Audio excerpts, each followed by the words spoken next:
Assalamualaikum warahmatullahi wabarakatuh. Salam, Om Swastiastu, Namo Buddhaya, salam kebajikan. Dewan juri yang terhormat, perkenalkan, kami dari tim Bill Gates sebagai tim kontra pada perdebatan kali ini. Saya, Ryan Alif Syaputra sebagai pembicara pertama dan penyimpul, Gladys Larasati sebagai pembicara kedua, dan Laurencia Priscilla sebagai pembicara ketiga. Dalam kesempatan kali ini, kami akan mengupas tuntas konstruksi berpikir kami mengenai penolakan kami terhadap mosi perluasan wewenang jaksa dalam melakukan penyelidikan tindak pidana khusus. Selamat menyaksikan. Dewan juri, sebelum memasuki konstruksi berpikir kami, mari analisis latar belakang munculnya mosi. Dalam UU 31 tahun 1999 pasal 39, Jaksa Agung memiliki kewenangan penyelidikan terbatas hanya untuk tindak pidana khusus korupsi.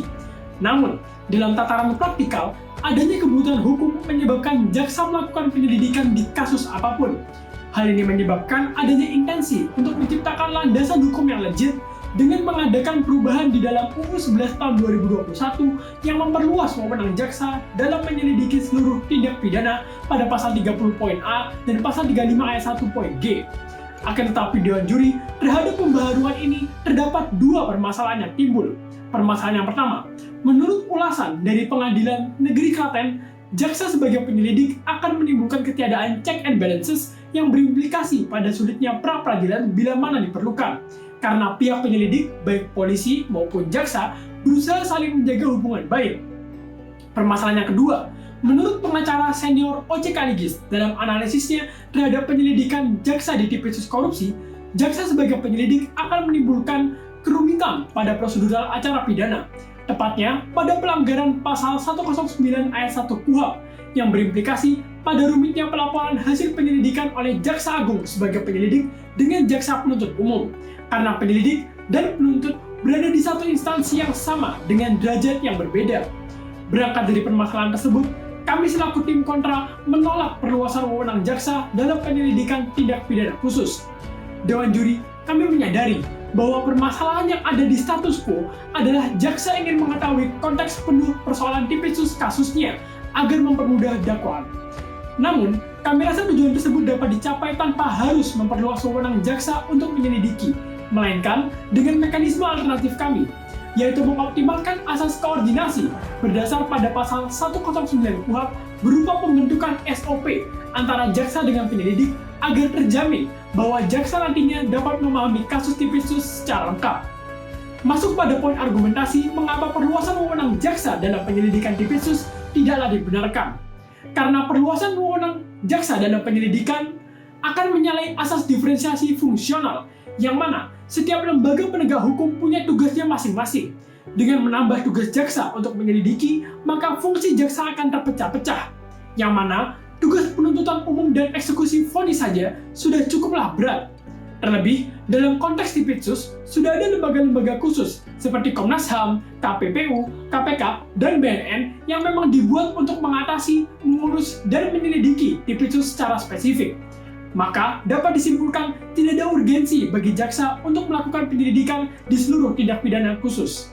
Dewan juri yang terhormat, kami sebagai tim kontra meyakini bahwa dalam rangka menciptakan proses pra-penuntutan khususnya dalam bidang penyelidikan tindak pidana khusus yang efektif dan efisien, memperluas wewenang jaksa dalam melakukan penyelidikan tindak pidana khusus bukanlah jalan yang tepat. 3 alasan mengapa perluasan wewenang jaksa dalam bidang penyelidikan tipisus bukan merupakan hal yang tepat untuk dilakukan. Yang pertama, hal ini bertentangan dengan asas paling fundamental dalam penegakan hukum di Indonesia, yaitu asas diferensiasi fungsional. Dewan juri, sejatinya aparat penegak hukum di Indonesia sudah berdiri dengan kewenangannya masing-masing yang memang kewenangan itu sudah bersifat khusus untuk mereka. Menurut Profesor Yahya Harahap, secara filosofis pun rasio dari adanya asas diferensiasi ini adalah karena pada zaman HIR, pada pasal 30 HIR ada beberapa pejabat yang ditunjuk untuk melakukan penyelidikan serta penyidikan. Namun, hal ini berimplikasi buruk pada proses penyelidikan, seperti campur aduk dan ketidakjernihan fungsi penyelidikan dan penyidikan. Sehingga melalui hal ini lahirlah asas diferensiasi fungsional dan pembagian tugas para aparat penegak hukum menjadi krusial keberadaannya untuk optimalisasi penegakan hukum di Indonesia. Untuk konkretnya Dewan Juri, kami sangat yakin optimalisasi penegakan hukum di Indonesia dapat tercapai jika lembaga-lembaga yang ada melaksanakan kewenangan yang memang sesuai dengan kompetensi dan kapabilitas mereka. Contohnya, seorang jaksa memang sudah diatur untuk menjadi penuntut umum dan eksekutor dalam pengadilan, dan lembaga-lembaga yang ada untuk menyelidiki dan mengurus perkara-perkara tipikor seperti BNN, KPK, dan PPATK memang sejatinya didirikan secara khusus dan untuk menangani perkara-perkara khusus terkait. Kami pun yakin jika jaksa terlibat dalam proses penyelidikan tindak pidana khusus ini, pengetahuan seorang jaksa tidak akan se-eksklusif kepolisian atau penyelidik-penyelidik dari lembaga khusus yang memang sudah dilatih agar memiliki keahlian untuk terjun langsung ke lapangan dan mengawasi serta memahami praktik empiris dan motif kejahatan terkait.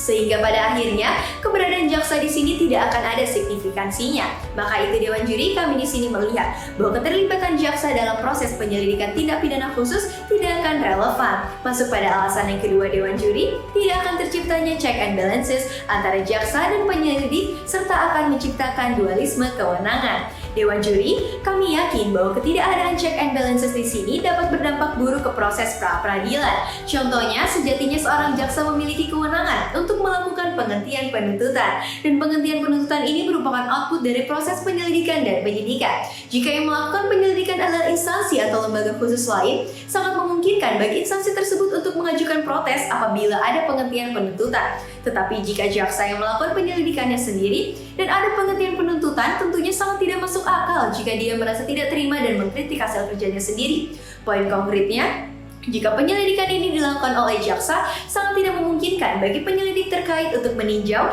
dan mengkritik penghentian penuntutan melalui pra-peradilan. Selain itu Dewan Juri, walaupun kewenangan jaksa dalam melakukan penyelidikan memang sudah tertera dalam Undang-Undang Nomor 11 Tahun 2021 Pasal 30B, namun pembagian kewenangan antar lembaga yang dapat melakukan penyelidikan tersebut tidak tertulis dengan jelas. Hal ini benar-benar akan menimbulkan ego sektoral antar lembaga dan memperlambat proses penyelidikan. Kami yakin jika segala proses penyelidikan ini dilakukan oleh orang yang tepat, mekanisme yang tepat, kapabilitas serta kompetensi yang tepat, kami yakin optimalisasi due process of law akan terwujud dalam sistem peradilan di Indonesia. Selanjutnya Dewan Juri, dalam praktik di lapangan banyak sekali kesalahpahaman antar polisi dan jaksa ataupun lembaga lain yang ikut andil dalam tahap penyelidikan. Hal ini dapat dibuktikan dengan perebutan kasus korupsi SIM antar polisi dan KPK yang sudah pernah terjadi, di mana masing-masing pihak berpendapat bahwa pihaknya lah yang seharusnya bertanggung jawab terhadap kasus tersebut, sehingga terjadilah bentrok di antara keduanya dikarenakan masing-masing pihak merasa memiliki dasarnya masing-masing untuk berhak menangani kasus tersebut. Polisi berpendapat bahwa pihaknya telah melakukan penyelidikan terlebih dahulu, sedangkan KPK mendasarkan pada pasal 11 huruf A Undang-Undang Nomor 30 Tahun 2002 yang memberikan KPK kewenangan untuk lebih diutamakan dalam penanganan kasus korupsi. Maka terjadi perbedaan persepsi di antara KPK dan polisi yang justru menimbulkan bentrokan di antara keduanya. Fakta konkret ini merupakan fakta yang telah mendukung argumen kami tadi tentang mengapa seorang jaksa tidak seharusnya memiliki kewenangan dalam penyelidikan tindak pidana khusus. Atas dasar argumen tersebutlah Dewan Juri yang terhormat, kami tim kontra tetap tidak mendukung adanya perluasan wewenang jaksa dalam melaksanakan penyelidikan tindak pidana khusus di Indonesia. Terima kasih. Dewan Juri yang terhormat, saya selaku pembicara ketiga akan membicarakan mengenai implikasi positif dari mekanisme yang kami proposalkan. Di tim kami memiliki dua mekanisme. Pertama, mengoptimalkan pengkoordinasian antara penyelidik dengan jaksa. Kedua, membentuk SOP antara jaksa dan penyelidik sebagai dasar dari kedua belah pihak mengenai penerapan cara koordinasi. Atas mekanisme tersebut, tim kontra dapat memberikan implikasi yang jauh lebih baik dibandingkan memperluas kewenangan jaksa dalam penyelidikan. Hal itu dapat dibuktikan dengan 3 alasan. Yang pertama, mekanisme tim kontra lebih mengedepankan asas diferensiasi fungsional. Dewan Juri, asas diferensiasi fungsional adalah sebuah asas yang penting. Hal ini terbukti ketika KUHP sendiri melakukan revisi terhadap sistem HIR, di mana sistem HIR berfokus pada pemberian kewenangan yang luas bagi jaksa. Atas hal tersebut, justru timbul banyak permasalahan. Meskipun begitu, tim pro tetap ingin menggunakan kembali sistem tersebut di dunianya. Berbeda dengan tim pro, justru tim kami membawa sebuah mekanisme yang mengedepankan asas diferensiasi fungsional. Atas mekanisme tersebut, terdapat 3 alasan pentingnya asas ini di dalam mekanisme yang kami bentuk. Yang pertama, untuk membentuk sebuah proses penyelidikan yang tidak tumpang tindih antar kepolisian, jaksa, dan badan pendidikan lainnya. Dewan Juri dalam mekanisme kami yang tidak menyatukan sistem penyelidikan dengan penuntutan umum justru dapat menyelesaikan permasalahan saling tumpang tindih, di mana masing-masing instansi penegak hukum memiliki tugas dan sifatnya masing-masing sehingga tidak ada rangkap tugas. Hal ini sesuai dengan pendapat yang diberikan oleh Prof. Dr. Pujiono, seorang ahli hukum Universitas Diponegoro. Dikatakan bahwa prinsip dasar dari asas diferensi fungsional adalah garis batas pembagian kewenangan yang tegas antar masing-masing instansi penegak hukum. Maka di sini tim kontra ingin menegaskan bahwa seharusnya ada pembagian fungsi tugas yang tegas antar para penegak hukum untuk menghindari adanya bentroknya kewenangan. Yang kedua, menjamin adanya kepastian hukum di dalam proses penyelidikan. Dengan sistem pembagian kewenangan jelas, maka hal ini dapat memberikan kepastian hukum bagi terdakwa, dikarenakan di dalam mekanisme kami jelas instansi penegak hukum mana yang bertanggung jawab terhadap tahap penyelidikan dalam tindak pidana khusus tersebut, sehingga ketika penyelidikan melakukan kewenangan tidak ada potensi pelanggaran hak terdakwa dikarenakan ada lebih dari satu instansi yang menyelidiki kasus yang sama.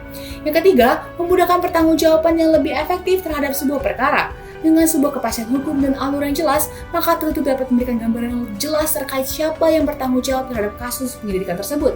Dengan pertanggungjawaban yang jelas, tentunya dapat memberikan perlindungan yang lebih terhadap hak-hak terdakwa. Maka dari itu, Dewan Juri, meskipun kita tengah membahas konteks sebuah pidana khusus, namun asas diversi fungsional tidaklah dapat dikesampingkan. Hal ini dikarenakan terdapat banyak keefektivitasan yang diberikan dari sebuah asas diversi fungsional yang justru dapat lebih menjamin jalannya proses pengadaan, yang dimana hal tersebut tidak dapat ditemukan pada tim pro.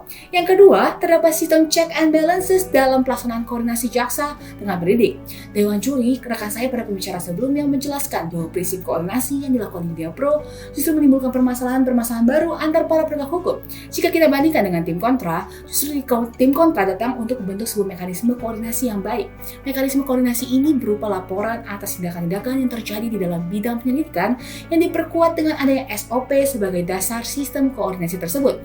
Laporan ini adalah sebuah bentuk tanggung jawab dan gambaran koordinasi yang diberikan oleh penyelidik bagi jaksa penuntut umum untuk menetapkan sifat check and balances di antara kedua instansi penegak hukum. Tim kontra ingin menetapkan kembali hal ini secara efektif dikarenakan pada praktiknya check and balances ini belum dilakukan secara optimal. M. Yahya Harahap berpendapat bahwa semakin baik pengawasan dalam satu satuan kerja, maka akan semakin teratur juga proses pemidanaan. Hal ini dapat dibuktikan ketika kita berkaca pada Kejaksaan Negeri Bone yang telah memperlakukan prinsip ini secara tegas, justru pada fakta lapangannya dapat memberikan proses pemidanaan yang baik, di mana terbukti meskipun jaksa tidak ikut turun tangan ke dalam tahap penyelidikan, jaksa tetap dapat mengerti dasar-dasar dan gambaran kasus yang tengah diselidiki oleh pihak penyelidik. Yang ketiga, tidak terciptanya due process of law dalam sistem yang dibentuk oleh tim pro. Dewan Juri ketika tim pro ingin meningkatkan efektivitas dengan memberikan kewenangan bagi jaksa dan tindakan penyidikan, ternyata dalam pemberian kewenangan tersebut justru tim pro tidak mampu untuk menjamin due process of law. Menurut M. Friedman, seorang ekonom Amerika dan intelektual publik, ditegaskan bahwa sebelumnya prinsip due process of law telah melembagakan dalam proses peradilan sejak 200 tahun yang lampau, di mana prinsip due process of law adalah sebuah hal yang penting untuk menitik beratkan pada prosedur dan perlindungan terhadap individu, di mana hal tersebut hanya ditemukan dalam mekanisme tim kontra, dikarenakan tim kontra memisahkan fungsi jaksa sebagai penuntut umum dengan penyelidik dan juga penyidik sesuai dengan prinsip distribution of power. Dalam pemisahan kekuasaan tersebut, penyelidik dan dapat mengawasi tindakan dari jaksa, dan sebaliknya jaksa juga dapat melakukan pengawasan terhadap penyelidik. Atas pengawasan yang dilakukan tersebut, maka dapat terjamin perlindungan hak-hak bagi seorang terdakwa di dalam proses pengadilan tindak khusus. Maka dari itu, Dewan Juri yang terhormat, mekanisme tim kontra terbukti dapat memberikan implikasi yang lebih baik dibandingkan dengan tim pro, sehingga hal ini membuktikan bahwa tidak diperlukannya jaksa untuk ikut campur tangan dalam tahap penyelidikan. Lex semper debit remedium. Hukum selalu memberikan solusi. Dewan Juri, tibalah kita di akhir perdebatan. Mari kita telah kembali konstruksi berpikir tim kontra mengenai mosi perluasan wewenang kejaksaan dalam penyelidikan tindak pidana khusus. Terdapat dua garis besar argumentasi tim kontra. Yang pertama, tim kontra menjawab mengapa wewenang penyelidikan oleh kejaksaan di Tipitsus tidak dibutuhkan. Dewan Juri, sudah terdapat banyak lembaga yang terlibat dalam penyelidikan tindak pidana khusus, seperti polisi sebagai penyelidik pada umumnya, dan lembaga-lembaga yang dibentuk negara untuk mengurusi tindak pidana khusus tertentu, seperti KPK untuk Tipikor dan BNN untuk pidana narkotika. Sehingga keterlibatan langsung oleh jaksa dalam upaya penyelidikan Tipitsus tidak lagi diperlukan seperti zaman Hir lalu. Yang kedua, Dewan Juri, masuknya jaksa secara langsung di masa penyelidikan akan menyalahi asas diferensiasi fungsional yang sudah ditetapkan di dalam KUHP. Hal ini akan menyebabkan kurangnya check and balances yang berpotensi menimbulkan pelanggaran HAM bagi tersangka, menimbulkan kelebihan kekuatan bagi lembaga kejaksaan di peradilan, dan pada akhirnya justru menimbulkan masalah prosedural berupa kerumitan pelaporan hasil penyelidikan. Selanjutnya, kami juga akan menjawab mengapa mekanisme kami jauh lebih efektif ketimbang mekanisme tim pro. Mekanisme tim kontra lebih sesuai dengan prinsip-prinsip yang diakui di KUHP, yakni asas diferensiasi fungsional dan asas koordinasi. Berdasarkan argumen-argumen tersebut, dapat disimpulkan bahwa proposal pro tidak mempunyai urgensi dan menimbulkan inefektivitas, sedangkan proposal tim kontra jauh lebih efektif tanpa harus mengorbankan asas manapun dan due process of law. Sekian dari kami Dewan Juri. Terima kasih.